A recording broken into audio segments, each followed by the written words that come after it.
Hello, in this video, we're going to continue building our React chat application. In this step, we're going to add some interactivity. We're going to allow the users to actually be able to post new messages into our application. They're going to be able to actually send chat messages.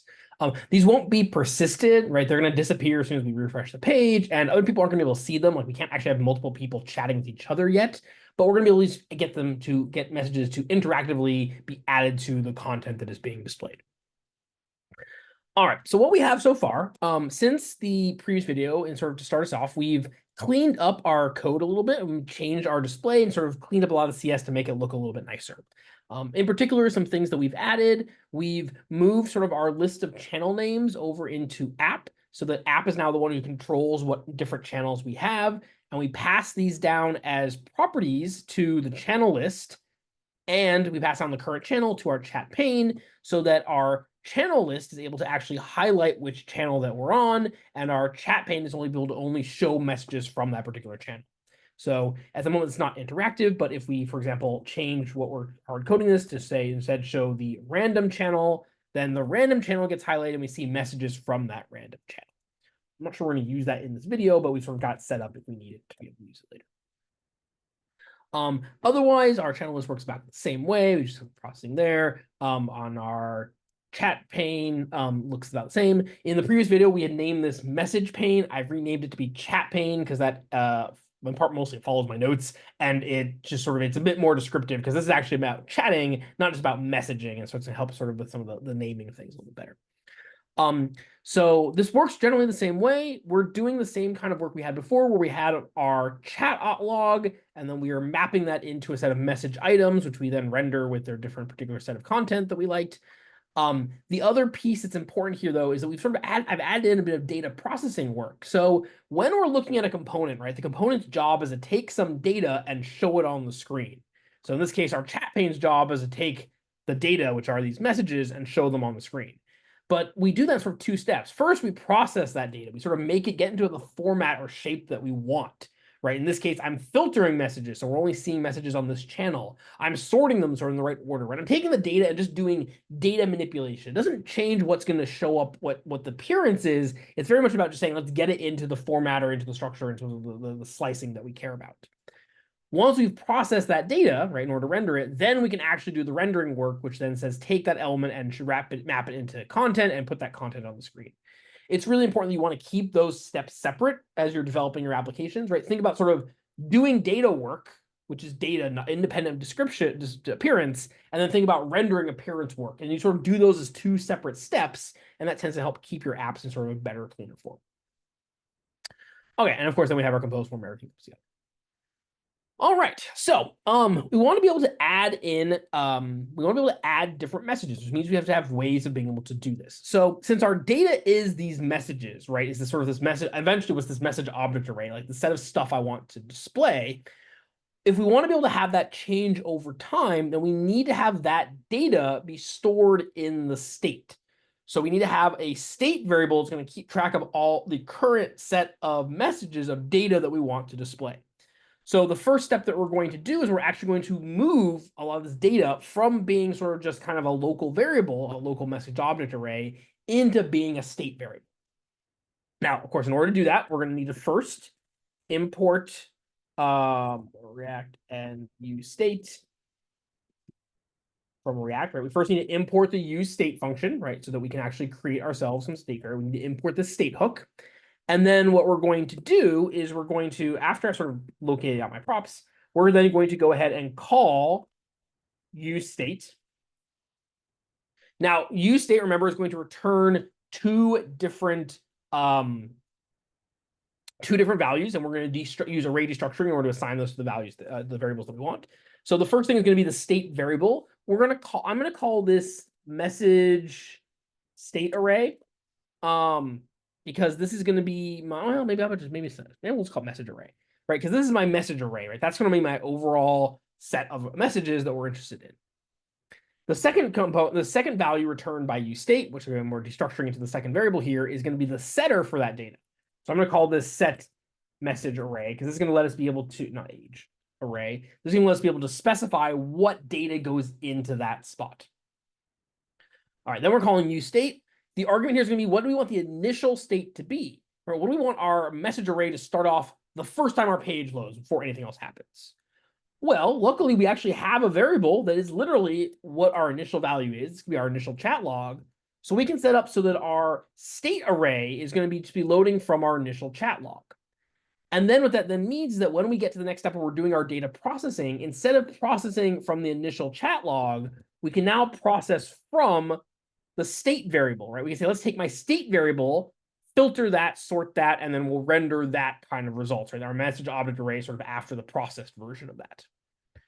So you'll notice that if I then refresh the page, nothing has changed, right? We're still showing the same content. It's just that now this content is being stored in the state instead of being just a local variable, which means that we'll be able to modify our message array in order to be able to see new content. All right. Now, in order to be able to modify this message array, we're going to want to be able to, again, have some event handling. It's going to eventually be able to modify the state. In order to do that, I'm going to start by creating ourselves a helper function that's going to let us be able to modify that state variable. So I'm going to make a new function that's going to belong inside of my chat pane, which I'm going to call add message. And this is going to be a new function. I'm going to write out as an arrow function that can take in a user ID, a username, some message text, and then a channel.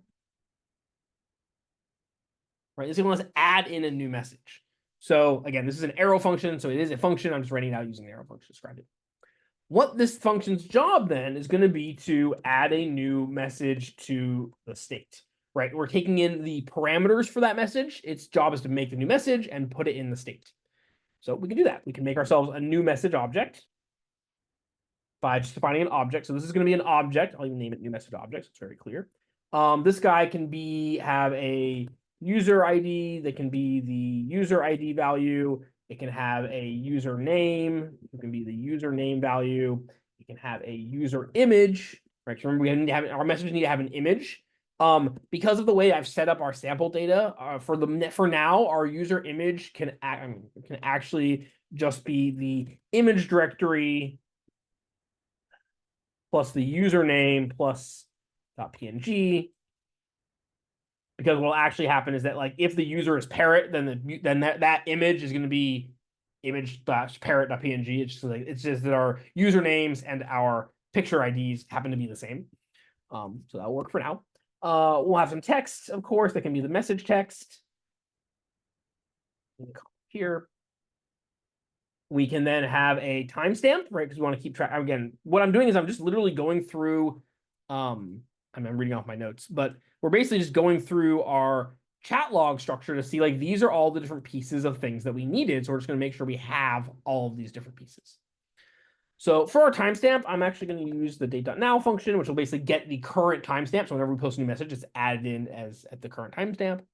And then finally, whatever our channel is can be whatever channel got passed in. Right. So that makes ourselves our new message object. What we'll then want to do is we're then going to need to make a new message array, like an updated message array, in order to put that into the state.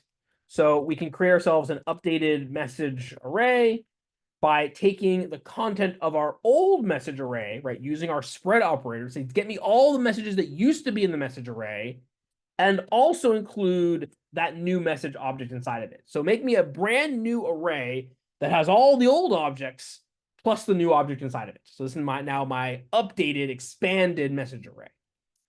And then finally, with that's in place, right, so this makes a copy.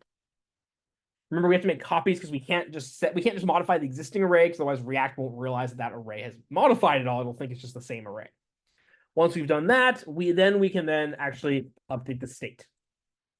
And we do that by calling our state setter function, set message array, to be this new updated message array.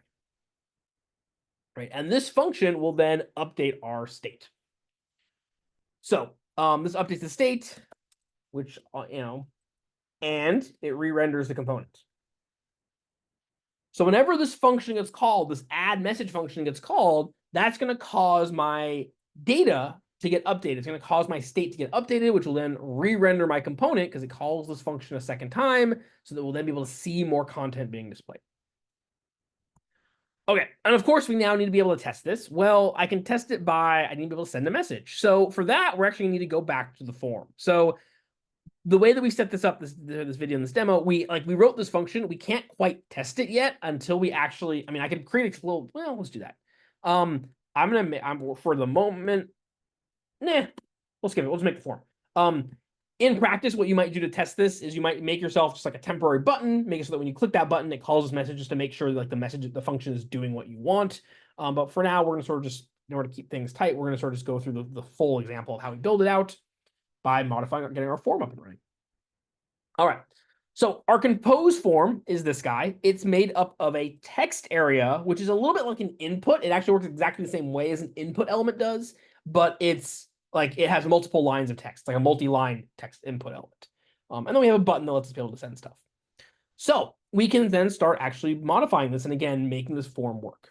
Now, in order to have a form work, in order to use forms in React, we need to control them, which means we need a state variable to keep track of what the user has currently typed in. So once again, we're going to need to import useState from React. Get that running, and then we can start going ahead and creating our state variable. So we can go ahead and make ourselves a new, this is going to be, how about a typed input, set type input, calling useState, and we'll have just initialize be an empty string. So this is now our state variable that keeps track of what the user has typed in. We then need to control this text area. In order to do that, we're going to add two properties to it. The first thing we're going to add is going to be a value prop. So we're going to indicate what we want what the value of this text area to be, which should be the typed input. And then we're going to add an event handler that lets us be able to respond to the user updating it. So we're going to add an onChange event handler. And then this needs, of course, a function. We'll just call it handle change because that's what it's going to do. Make ourselves our handle change function, which will be our event handler function. So this is what's going to happen when somebody clicks on an event. Oh, forgot my arrow. There we go. So whenever someone types into this form, right, we can again log out the event.target.values. We can see what value the user typed in. So as they type into this form, you can see the letters showing up. Right, as I type it in, I'm just typing random letters. What we'll then do is we can then say we want to set my typed input to be whatever the event.target.value is, or whatever the user's typed in. We're going to save that inside of my state. And because that's saved inside of my state, that will then update my state value here so that I can now type stuff in and it all works fine. But now whatever value I've typed in is being stored inside of this state variable. Great. So with that in place, we can now be able to handle the actual form submission. So we're going to add a function called that will handle that form. We'll call this handle. We're going to make this a handle click. I'm going to make it respond to when I click on the button. So I'm not going to worry about sort of the form submission itself. I'm going to worry about sort of when the button gets clicked, just in order to help drive this, because that helps clean up a little bit of some of the code that we're working with. So handle click is another event handler. So it's going to take in an event. And whenever this button gets clicked, then actually, you know what? We can do it this way. We'll make it a submit button, and we'll add a on submit to the form. We'll actually just handle the form submission. That's probably cleaner because that way, if we end up wanting to submit the form through other structures or other methods, we'll be able to do that. All right, so if we do that, we of course immediately have to call prevent default to make sure that we don't accidentally like submit the form and go to a different web page. So we can now make it so that our button is now a submitting button, and that when we submit, this will now cause the form to be submitted. We can double check that works. Form submitted. So I type in hello. And when I click the button, it says the form is submitted. And of course, after that, I can then go ahead and set my typed input back to be empty. So I can go sort of delete whatever message we used to have there in the first place. Okay, now that my form is submitted, I need to actually add the message. So in order to add the message down to this piece, the compose form needs to have access to this add message function that we just created a little while ago. So in order to do that, we're going to take this add message and we're going to pass it down as a prop to my compose form. So we're going to give it a new prop that can be my add message function here, which I can call whatever I want. And so the add message function we're going to give it is this add message function. Note, I'm not putting parentheses after it because I'm not calling this function. I'm passing down that recipe. I'm passing that instructions to my compose form so the compose form can see, oh, this is the function that how it lets me able to update, do some work and update my state. I'm not passing the state setter down directly because I want to be able to do processing things like specifying the date and the channel. Like all this work is going to be part of the chat pane. It's not the form's job to like do that formatting. The form's job is just take in user input and then like send it along. So we're going to let this function handle all that user input rather than the form doing that work. All right, so this passes in my add message function to my form.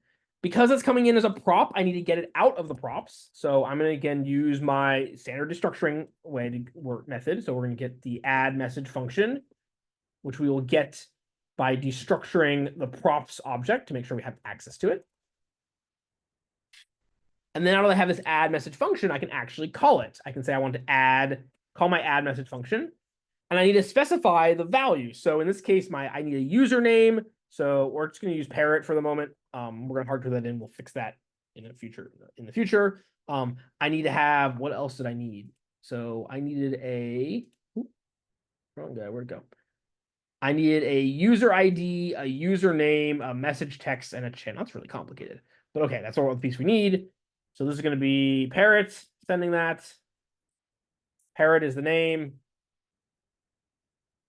The message text is going to be whatever the typed input was. And then the channel will just be general for the moment. Yeah. You know, I'm actually gonna cut that out. I'm gonna change my code here. Instead of having the channel be a passed-in message, we're just gonna get the channel from the current channel prop that I've passed down into my chat pane. So the chat pane knows what channel you're on, and that's the channel it'll use to add the message to it. That can work for now. Cool. So user is fine. User can just go somewhere else. All right.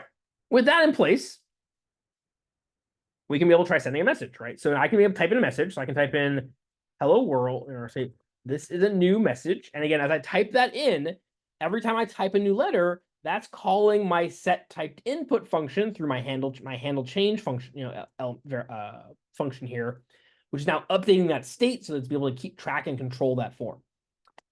Now, when I hit submit, it's going to be able to call the submit function. For instance, default, tell me form is submitted. It's then going to update, call this add message function. That add message function will get called. It'll create a new message object, add it to my state, right? My message array, which then re-renders the component. So my chat pane is going to get rendered a second time, right? Currently, you can see it got rendered once. When you'll see it gets rendered a second time, and when it gets rendered a second time, it'll get that new message out of that state, right? That state which now has the extra message inside of it, and render the whole thing. So with that, I can send a new message. Hello, this is a new message, and that works great. Right? I am parrot, and I can keep posting messages, and we've managed to get this basic level of interactivity up and running. Now, again, note if I refresh the page, all my messages disappear. They're not being persisted. They're being saved in sort of the local state of that function or of that page. And when you refresh the page, it all gets wiped out and we go back to fresh. That's fine. We'll add in persistence later in sort of a later part of this function. And that's the basic idea of how we can add in some basic messaging. So again, we're able to type in messages, hello, through our controlled form, and we'll be able to post those things and make those things show up. And yeah, that's the basic idea. In the next video, we'll actually go through and add in so we can be able to handle having multiple different users, or at least multiple different like versions of users be able to send off different messages, and we can at least get something that almost looks like we're typing and sending messages to each other.